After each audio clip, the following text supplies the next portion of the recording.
بسم اللہ الرحمن الرحیم۔ اگر آپ اکثر بیمار رہتے ہیں، ہر وقت پریشانی میں مبتلا رہتے ہیں، یا کوئی بیماری آپ کو لاحق رہتی ہے، ایک بیماری سے نکلتے ہیں اور دوسری میں مبتلا ہو جاتے ہیں، تو ایک مختصر سا عمل کر لیں، چند دن یہ عمل کریں، اللہ تعالیٰ آپ کو بیماری سے چھٹکارا عطا فرمائے گا۔ بیماریاں آزمائش ہوتی ہیں اور بعض اوقات پکڑ کا اسباب ہوتی ہیں۔ اگر انسان بیماری میں اللہ تعالیٰ کی طرف رجوع کرے تو سمجھ لیں کہ یہ پکڑ نہیں ہے، یہ آزمائش ہے۔ بیماری میں اگر اللہ اور رسول کو چھوڑ دیں تو سمجھ لیں کہ یہ پکڑ ہے۔ اگر آپ پریشانیوں میں مبتلا ہو چکے ہیں، بار بار آپ کسی بیماری میں مبتلا ہو جاتے ہیں، تو آپ سب سے پہلے صدقہ کریں اور شہد کا استعمال کریں۔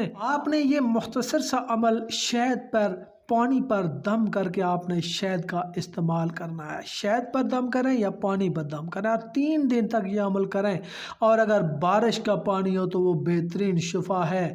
آپ نے قرآن کی ایک آیت ہے وَإِذَا مَرِضْتُ فَهُوَ يَشْفِينِ، سورۃ شعراء کی آیت ہے، اس کو 70 بار پڑھ کر پانی پر دم کرنا ہے اور شہد پر دم کریں۔ 3 دن تک آپ یہ عمل کریں اور اس کے بعد دعا کریں، اے اللہ، حضرت ابراہیم علیہ السلام نے یہ دعا مانگی تھی، یہ حضرت ابراہیم علیہ السلام کی خاص دعا ہے، اور ابراہیم علیہ السلام نے فرمایا تھا کہ جب میں بیمار ہوتا ہوں تو مجھے وہ شفا دیتا ہے، شفا تو اللہ دیتا ہے، میں ابراہیم کا غلام ہوں، تو مجھے بھی شفا عطا فرما دے۔